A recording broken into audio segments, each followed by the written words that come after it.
We are live, y'all. All right, let me go and get my other computer. Hold on, y'all.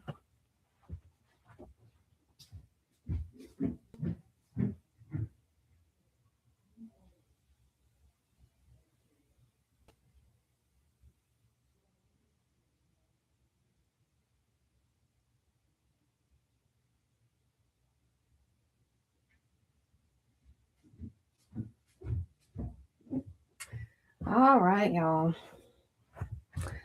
I had to test some things out. So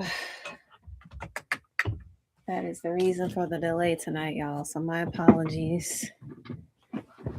I don't know if anybody is on, but if you're watching, if you could please hit the heart button. And if you come back and watch this video, hit the not the heart button. Lord, I'm thinking I'm on the other platform. Oh yeah, I'm gonna take this hat off. It's making my head hurt. Ooh. I was getting ready to make another video, y'all, so I put my hat on, but it's making my head hurt, so I gotta take it off. Hold on, y'all.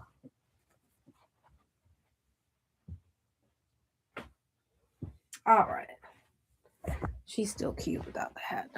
I was making another video, y'all, so I had that on.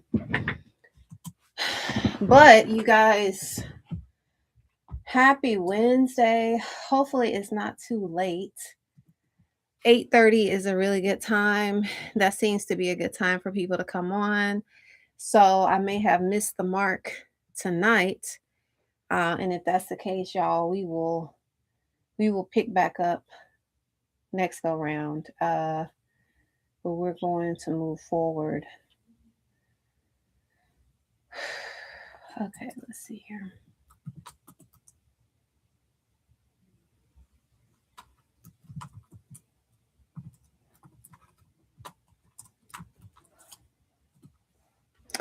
So I'm sure you all saw the title of the video. And the thing is, once I start this video, I cannot see the title. It goes away. Let me go over here real quick.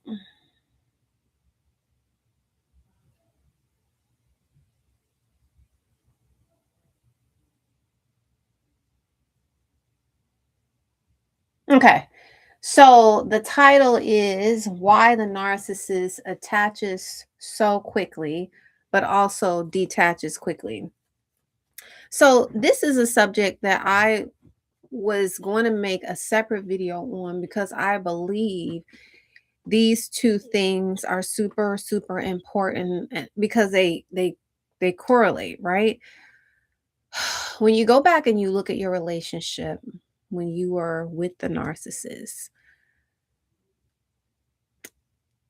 you will notice that things were moving relatively fast when y'all first started, getting to know each other. And that's not by accident, you guys. Things move fast because they need to, again, take their attention off of whatever situation that they're exiting. Two, they need to secure you. So, in order to secure you, to make you feel comfortable, to make you feel like, oh my Lord, this is the person, like, where have you been all my life? They need to get you invested into them, right? And so this is why these people push so hard for you to connect with them so hard, right?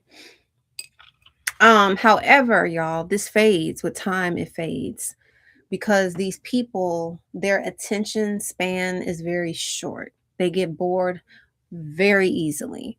Um, and they have to constantly have more and more and more supply. So, this is why the attachment is so strong in the beginning. And I talked about this briefly before. A lot of people, including myself, we would go back and we'd be like, well, you know what? They were so into me. And yeah, the narcissist is very into you, but it's not because of what you think it is. It's not because you're so beautiful or you have this going for you or whatever, whatever. It is because The narcissist needs to have you buying into what they're selling you, right? And what they're trying to sell you on is that they're the person that has been missing, right? And that's why we all had that feeling like, oh my Lord, where have you been all my life, right? That is why we all had that feeling like this was our person. Where have they been all of our life? Now we have this person in our life. So that is why the attachment comes so quickly, you all. It's by design. But I need y'all to understand something. Attachment and detachment correlate because these people can excessively attach just as strong as they can detach. It's like it's both on both extremes. They get attached so quickly, but they can detach very quickly. And I'm going to tell y'all something. I said this before. If you're watching, if you could please hit the thumbs up for me. When you are getting to know the narcissist, they'll tell you a lot of stuff, y'all. You just have to sit back and listen and take notes, right? But these people are going to tell you a lot. Um and when you finally have the time to sit back and analyze everything, what you will find is that they were revealing everything to you all along, you all. All along, they were telling on themselves. I'll give you a prime example. In my relationship, one thing they would say, or that they said, was, I detach really easily. Y'all, that's not good. That's not nothing that you should be bragging about. You detach easily? Y'all, and this will have to be a separate video. But when we look at the psychological makeup of a narcissist, you all, we have to wonder, are we truly in a relationship with someone that is indeed a psychopath and or sociopath? Because only somebody that has a distinct clinical disorder mentally can detach so quickly. That's not normal, y'all. That's not normal. That's not how God made us. We have emotions. We have heart. We have feelings. Right? We are spirit, right? I talked about that, you all. We are flesh and body, but we are made up of spirit. So when you connect with someone, okay, you are connecting spiritually.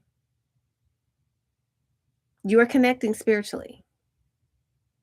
Um, when you have when you have time, go back and look at your relationship, and you will be able to really narrow down a lot of the things that were happening. And when you go back and you look, and you will be able to be like, oh wow, that's what, you know, in a relationship with a narcissist, they want to force attachment, they want to force connection, right? That's why these people want to be on the phone with you all day long. These people monopolize all of your time. They want to be on the phone with you. They want to be texting you all day long.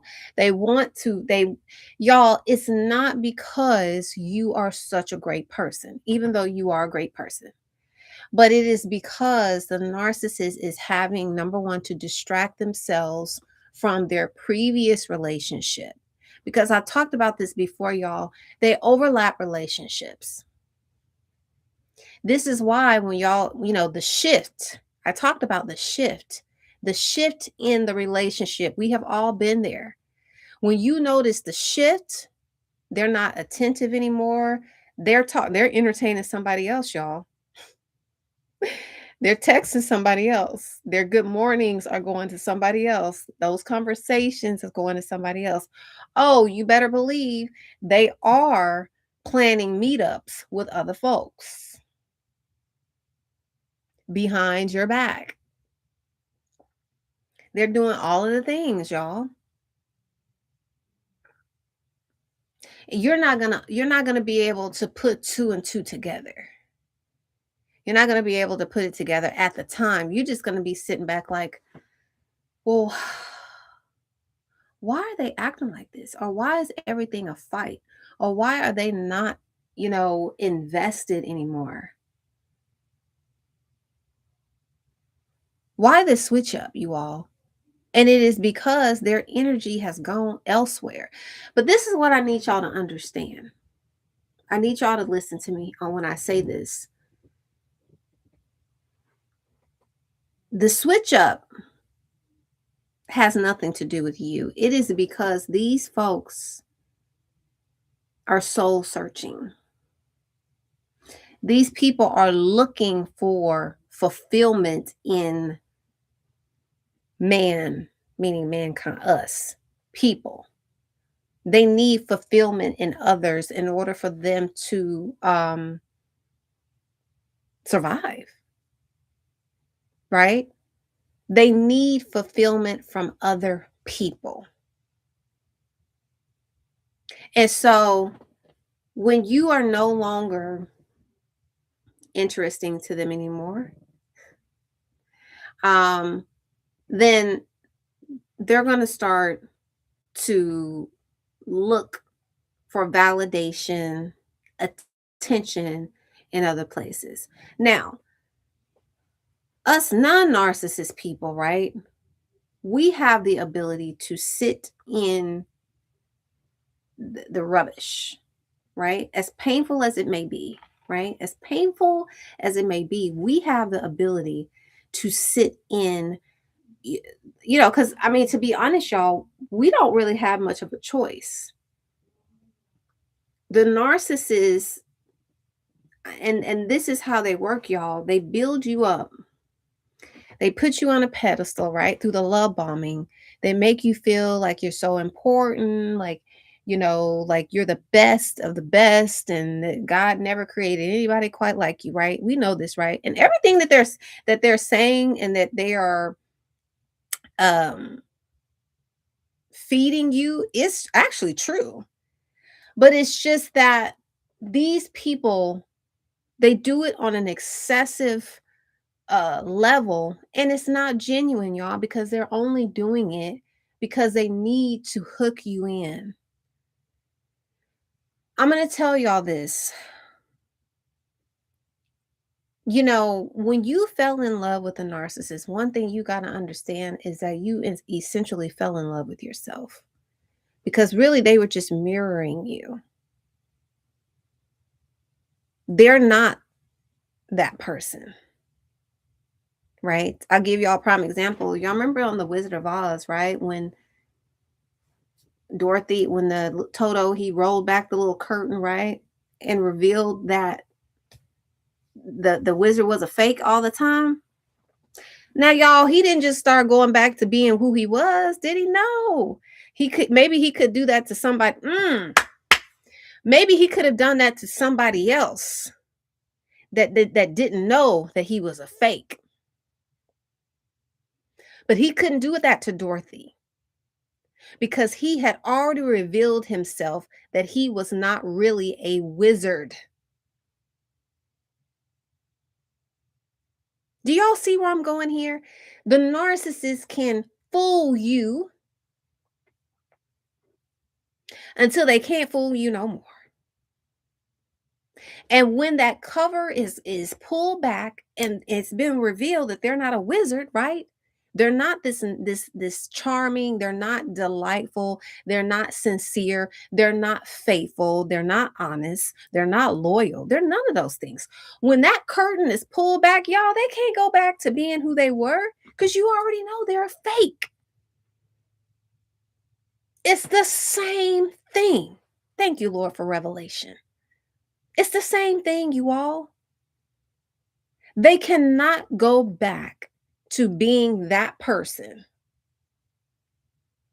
And so that is when you see the relationship it go, and a lot of times, um once it's revealed who these people are, a lot of times they'll just go and hide in shame. They'll just go hide in shame because they don't have the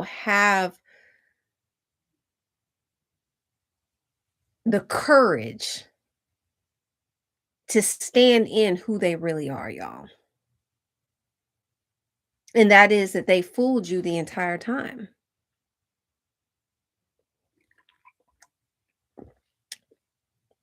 They fooled you.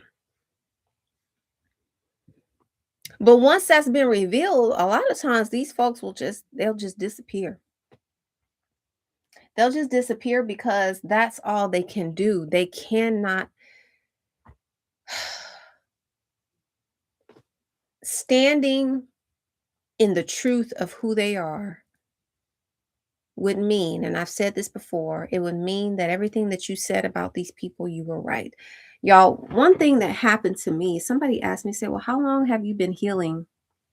I said, well, my first relationship has been what, over 2 years? It's been over 2 years from that.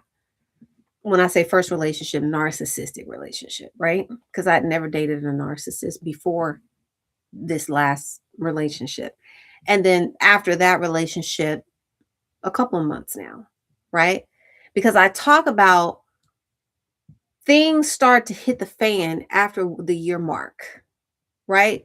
If you're in a relationship with a narcissist and you make it past the year mark, y'all, all hell is going to break loose. And the longer you are with these people is going to be um is going to be based off of your pain thresh threshold, right?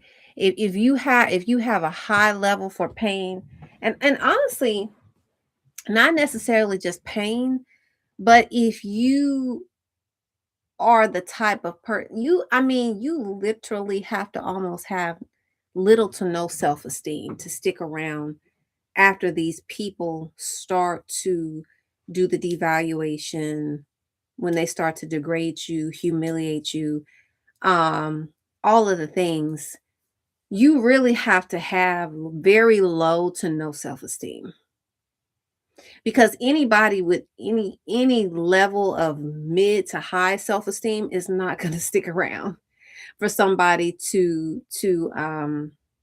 basically make a fool of them. You know, they're not going to do it. And so when we talk about the attachment, the excessive attachment, and the excessive detachment, one thing we got to keep in mind is that these people lack empathy. That is why it was so easy for these folks to walk away and leave you to deal with the pain, right? Whatever you uncovered. That's why it was so easy for these folks to walk away and leave you to basically carry all of the pain, carry all of the betrayal, carry all of the things that they had done to you.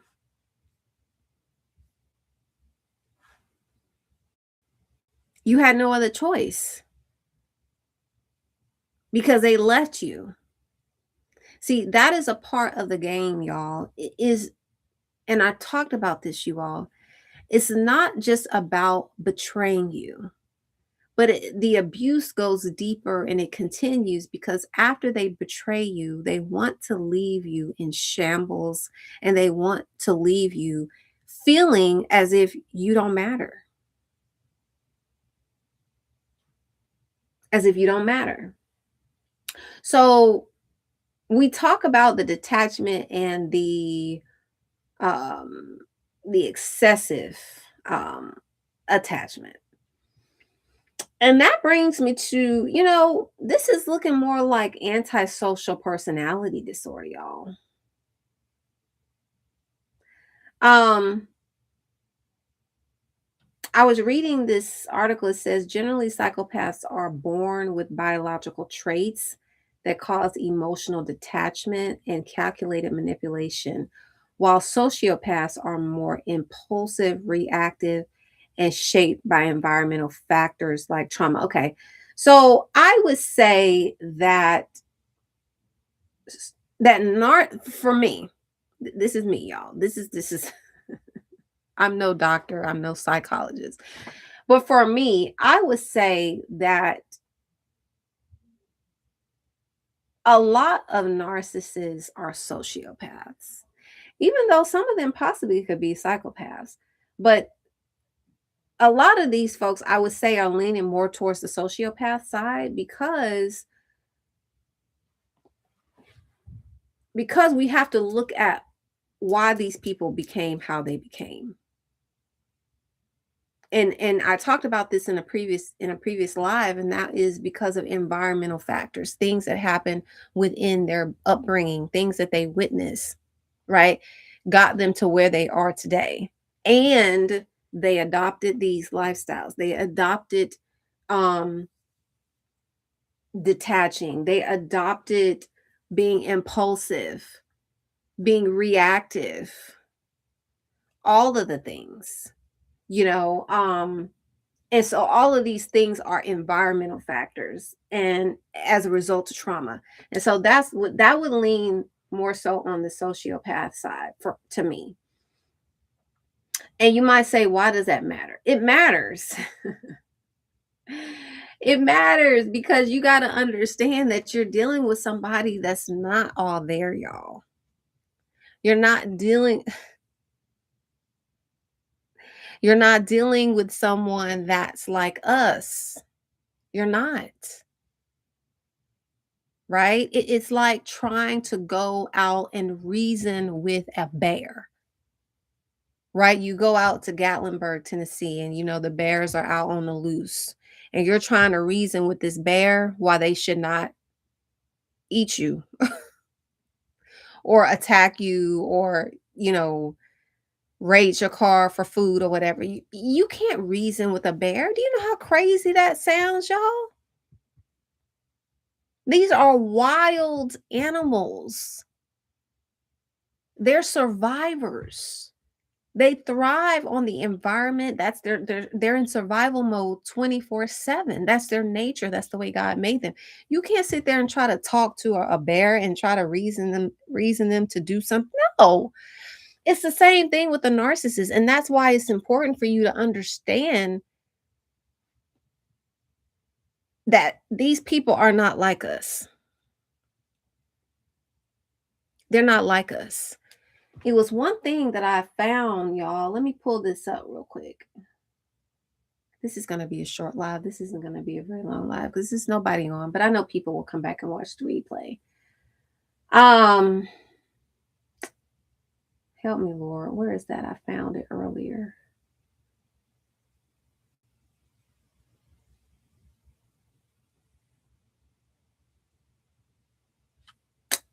This is not it.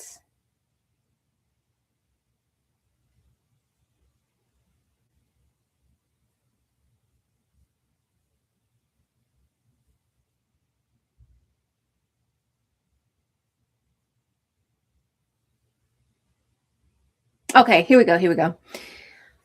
When the relationship ends, you will begin to replay things that happen. You will begin to replay scenarios.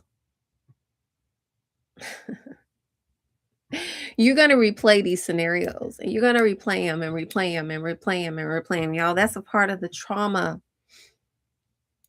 That's a part of the emotional abuse, the mental abuse that you went through in the relationship. And so there are things that you're going to replay. And one thing I had replayed, one thing that the person that I was with told me, they said, well, it didn't really matter if I did right or if I didn't do right by the relationship. That's what they told me in the end. It didn't matter. Didn't matter if I did what was right. Now, some people might say, "Well, why does that matter? Why does that specific statement matter, Kedra? Why does it matter?" It matters, you all, because what people say tells you a lot about the depth of a person. What's the saying? What is the quote by Dr. Martin Luther King? The time is always right to do what is right. Right? So this is why I always say, y'all, if y'all just sit back and y'all listen to some of the things that these people say, you'll understand that these people lack basic common sense, they lack basic respect, they lack basic just life skills. They lack basic home training. Like, who raised you? Like, it's always right to do what's right. You should always do what's right, right? So they told me, they said it didn't matter if I did right or if I didn't do right. And I sat back and I thought about that. And I'm thinking to myself, why on earth would it not matter if you did what was right? Do you not have any type of integrity, morals, home training, standards? You should always do the right thing. Y'all, when I tell y'all there was countless scenarios where the disrespect was just up here, involving other people. And I could sat back and I could have been like, well, I could go talk to other people or I could entertain other people, but I didn't. And honestly, I didn't even have the desire to. I didn't even have the desire to because I was committed to this person. You see what I'm saying? And so we're having this conversation back and forth, y'all, with this tool that I use, y'all. It's kind of like Chat GPT, but it's a little better than Chat GPT. And so what they said is when she said it didn't matter if she did what or didn't do what was right by the relationship, she was telling you her truth. The rules of human decency, respect, and love do not apply to her. In her mind, her immediate desires are the only thing. What am I not? I'm not making this up, y'all. Y'all see what I'm saying? I'm not making this up. These people only care about instant gratification. These people are very low vibrational people. They don't care. They're not looking at how my decision, what I do right now, how that's going to affect my marriage, my partnership, my relationship down the line. They're not looking at that. They're not looking at that, y'all. They just looking at right now, like a little toddler. Oh, the chip is on the floor. Let me eat it right now.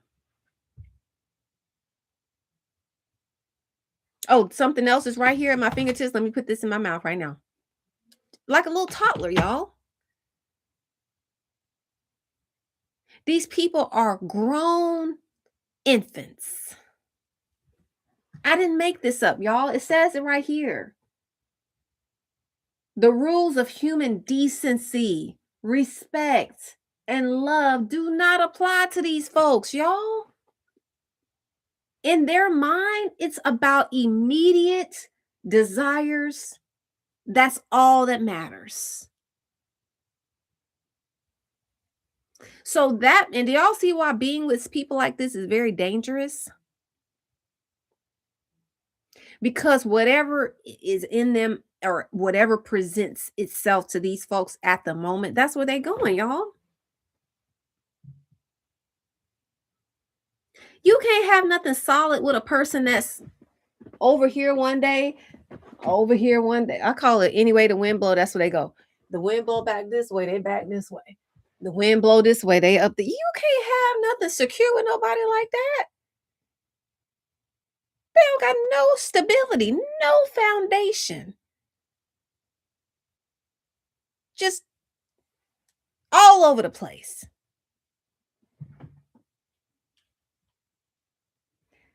The attachment and detachment. The detachment is another form of emotional uh torturing, right? Again, go back and look at your relationship with this person, and you will see that there were things that happened where this person emotionally tormented you after they had betrayed you, right? I recall after I found out that, the person I was with was entertaining somebody, y'all. I'm gonna tell y'all something. These people get down and dirty. They don't have a problem walking out of your life. They don't have a problem ghosting you. They don't have a problem ghosting your kids, acting like y'all don't exist. These folks don't have a problem doing that. That is a part of the emotional torture that these folks want to take you through. It is to make you believe and feel that you are absolutely nothing. All while they go on and entertain the next person behind your back.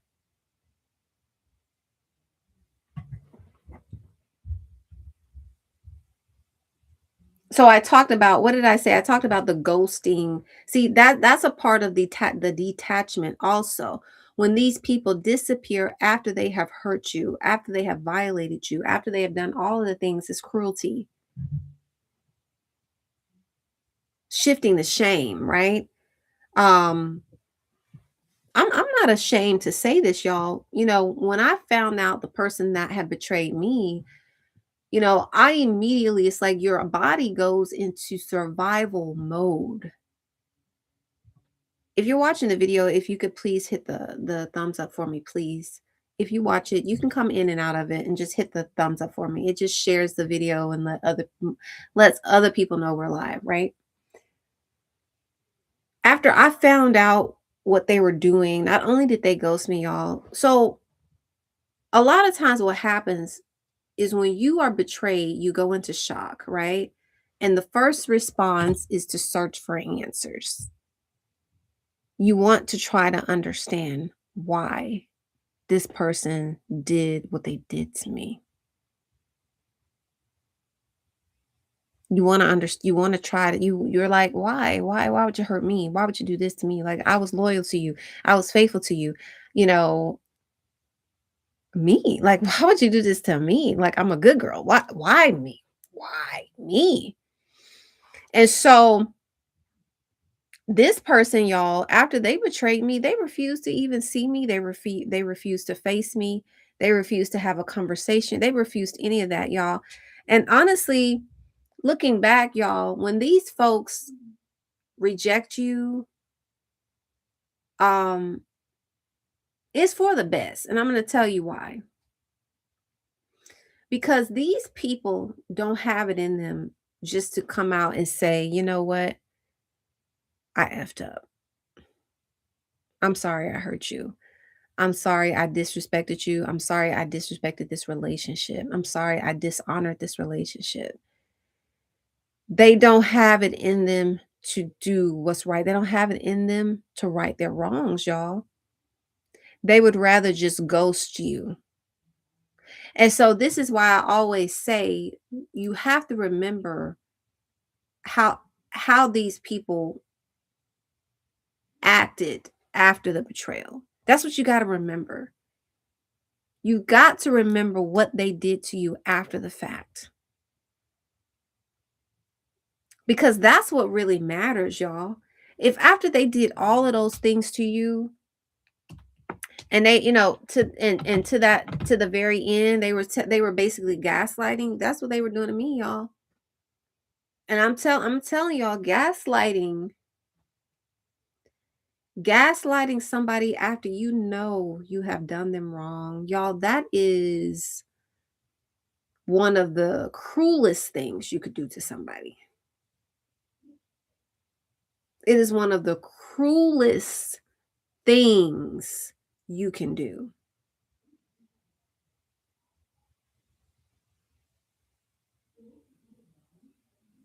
So if you have been ghosted by a narcissist, after they have done you wrong, y'all, that's good, because these people don't have it in them to just say that they're not good folks. They don't have it in them to just say, you know what? I did wrong by you, and you did not deserve it.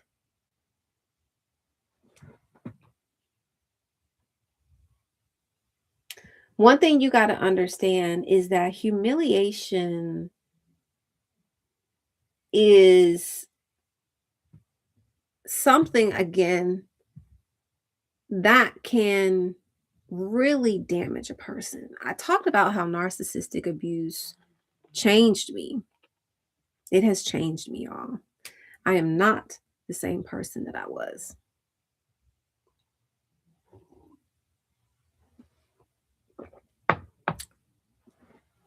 It changes you. It makes you look at people, situation, relationships differently, you know? Um,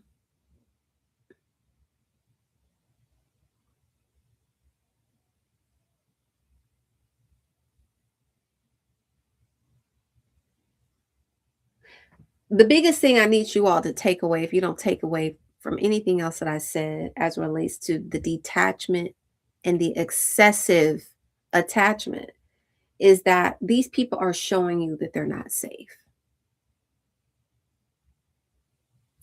When somebody can overly attach to you overnight, number one, that's a red flag. If they can overly detach from you, again, that's another red flag. That's not anybody that is emotionally safe. That's not somebody that is capable of real love.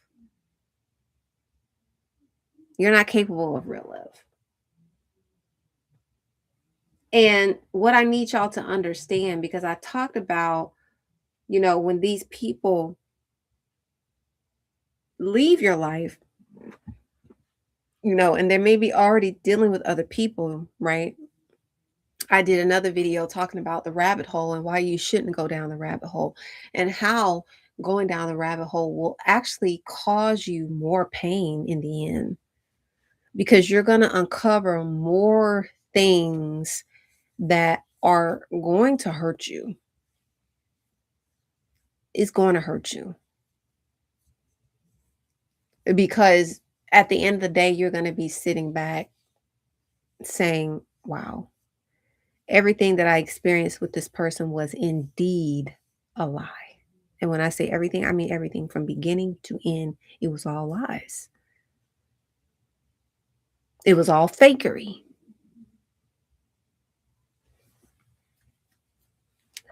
One thing I would say in closing, y'all, if you have not done this, I would tell you, this is one thing I say in my coaching sessions, is to write a letter. You don't necessarily have to write a letter. You could make a video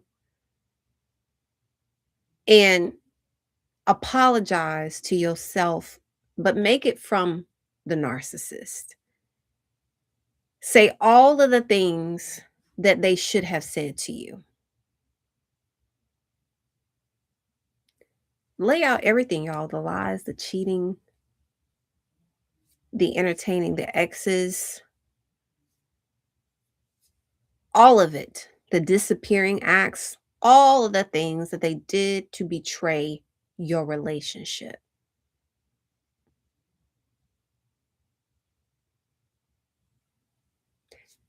And let that be a release for you. Because it's going to be very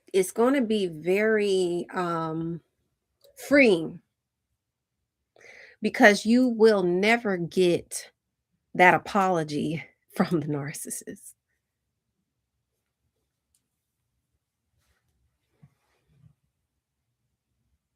There are some narcissists that will, that will apologize. They will apologize. They will, even with apologizing, these people still don't have it to change. But you have to be dealing with someone that is very dark to do all of the horrible things that they may have done to you and still not even have the capability or the wherewithal to acknowledge what they did to you. To acknowledge what they did. They can't even acknowledge that they entertained exes behind your back, y'all. They can't even acknowledge that.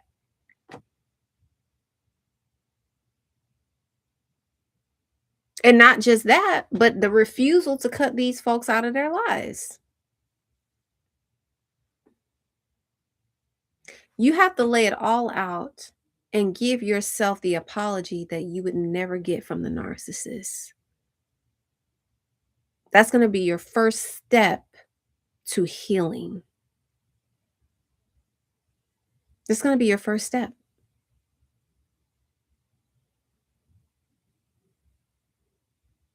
I encourage you to do that because I did it.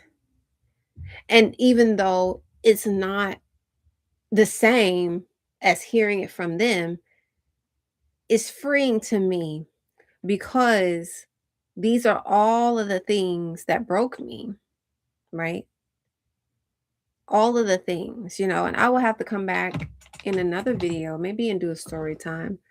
To the point to where, I had a conversation with God and I was like, Lord, I just feel like I'm letting my children down, you know? I feel like I'm letting them down because they have to see me so sad. Because let me tell y'all something. As a mother, we life still goes on.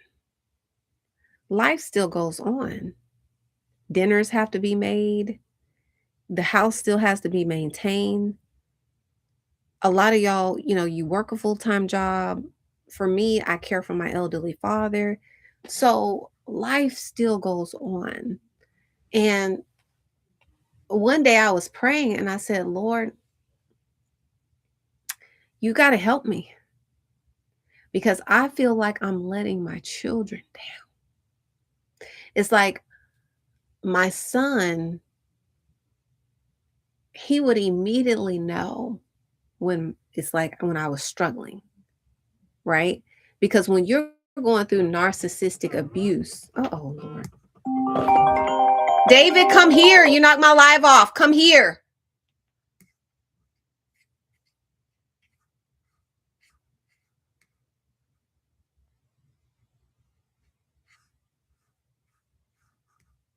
David.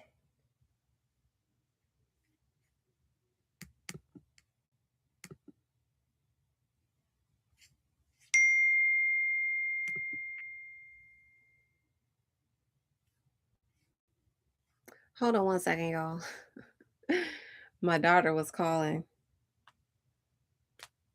And I was like, she didn't knock my live off. Hold on one second, y'all.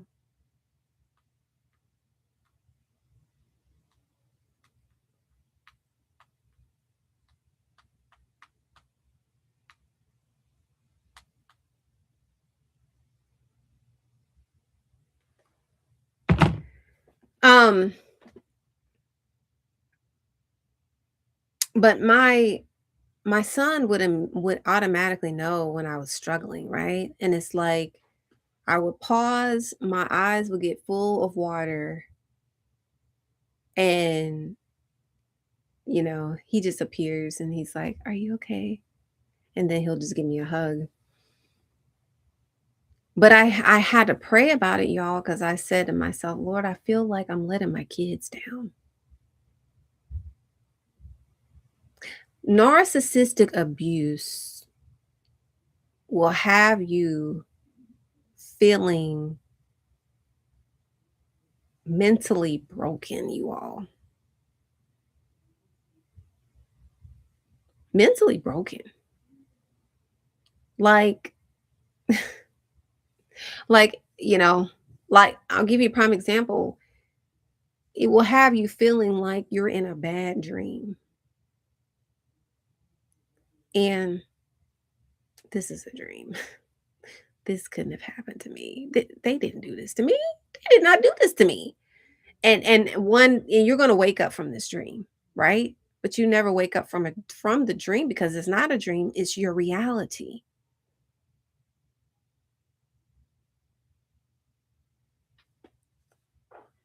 And so in praying, I said, Lord, you gotta help me. Because I don't want to let my kids down. Y'all, my kids are my world. My kids are the reason why I push through every single freaking day. But going through narcissistic abuse, it does something to you mentally. You have these questions about yourself, and these questions play over and over again. Like, why wasn't I good enough? Why wasn't I beautiful enough? Why couldn't they do right by me? Why couldn't they do right by the relationship? Why, I'm gonna give y'all something. I'm gonna close with this, y'all. Ice Cube. Y'all know Ice Cube did an interview with Cam Newton, if y'all didn't see the interview. And y'all, I've had a crush on Ice Cube for as long as I can remember. But I got the pleasure of meeting Ice Cube when I worked on the movie The Long Shots. This is when I was living in Louisiana. And let me just say, y'all, Ice Cube is so humble. He is such a humble man. And he was so nice to me and let me ride on his little golf cart, y'all. But in that interview that he did with Cam Newton, something that he said really touched my heart. And Cam Newton asked him, he said, "You've been married for how long?" And he says, "I got married in 1992. So that's how long, however many years." And he said, Ice Cube said this, y'all. Cam Newton said, "Well, how? How do you stay married that long?" And he says, "You got to want it." He says, "You got to want it." He says, "I don't want nobody else to have my woman." He says, "I don't want nobody else to have my woman."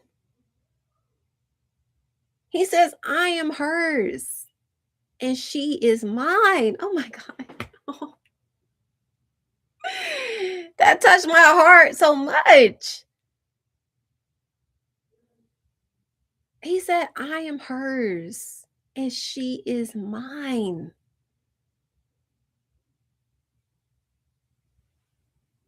Y'all, that's it. This is Ice Cube, y'all. He can have any woman he want to be with. He not out here like, "Okay, ain't nobody gonna own me. Ain't nobody gonna own me because I'm Ice Cube." No, he like, "My wife owns me and I own her." Y'all, that is beautiful. That is beautiful. Do you hear me? But it takes somebody that is emotionally whole, emotionally healed, to see a woman and for that woman to see her husband and they both choose each other. That's a beautiful thing. And I say him because he's the celebrity, y'all. And y'all know how it goes down with these celebrities. These men have all these women throwing themselves at them. He could have easily been through that marriage away a long time ago. You know how many women that he's probably ran across? And he says, "No, ain't nobody else gonna have that. That's mine. And I am hers." And that touched me, y'all. That touched me. That's the love so many of us that have encountered narcissistic abuse want. We want that love. We want for that person that we love to love us the way that we love them, to protect the relationship, to fire. Y'all remember the movie Fireproof? To fireproof the relationship. But you cannot have something with someone else, y'all, that's for the streets.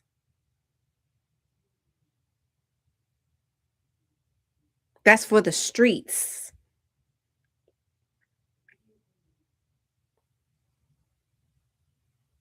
You can't have nothing with nobody else that's looking at other people as opportunities. And it doesn't matter. And I talked about that, I think, on another platform. However many opportunities these people get, they're still not going to be happy. Can you hit the thumbs up button, please? They're still not going to be happy. They can have a zillion opportunities. They still going to be empty. They can sleep with however many people. They're still not going to be satisfied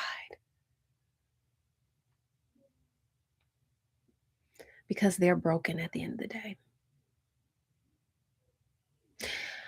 I hope this video helped somebody. Hopefully, we can come live earlier next time. Maybe we'll have more people on, but I know people will come back and watch the live. If you come back and watch this live, please, please, please, please, please, I don't ask for anything else, but to please hit the thumbs up button for me. It just pushes the video out to more people. If you are new to the channel, please subscribe. I am offering one-on-one sessions. If you would like to book a one-on-one session, I will pin it in the comments after this video ends. And what else was I going to say? If you are getting through or going through a narcissistic relationship and you don't know, maybe you don't have the money to go to counseling or you don't have the insurance. I know everybody's in different places, right? If you could please hit the thumbs up button. I would suggest that you do these two things, because this is what I tell people when I do one-on-ones. Journal. Start journaling today. Journal. Date your journals. I put my journals on my computer and I password protect it.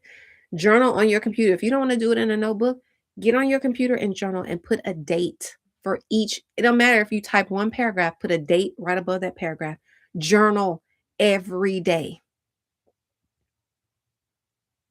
And number 2, write that letter to yourself, the forgiveness letter.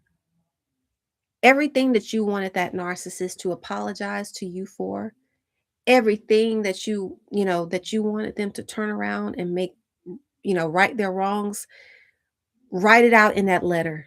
Or make a video. You can make a video and just say, I give you a prime example, Keidra, I want to apologize to you for going out of town with my ex. I was wrong for doing that. I apologize for meeting up with that person. I apologize for reconnecting with this other person that I didn't have no business. Whatever you want to say. I apologize for disappearing on you when you was in the hospital and you needed me. Whatever it is, say it out. I apologize for not being able to fireproof the relationship. I apologize for not being able to cut off exes. I apologize for not being able to cut off people that I had inappropriate dealings with, that I knew liked me or that I flirted with, and all. I apologize for not cutting those people out. Whatever you want to say that you wanted the narcissist to say it in that video or say it in that letter. And you read it out to yourself and let that be the start of your healing.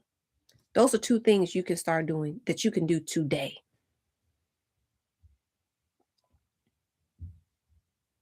If you would like to book a coaching call with me, the link will be pinned below. Again, make sure you hit the thumbs up button if you're watching the replay and subscribe. I love y'all. I will see y'all next time.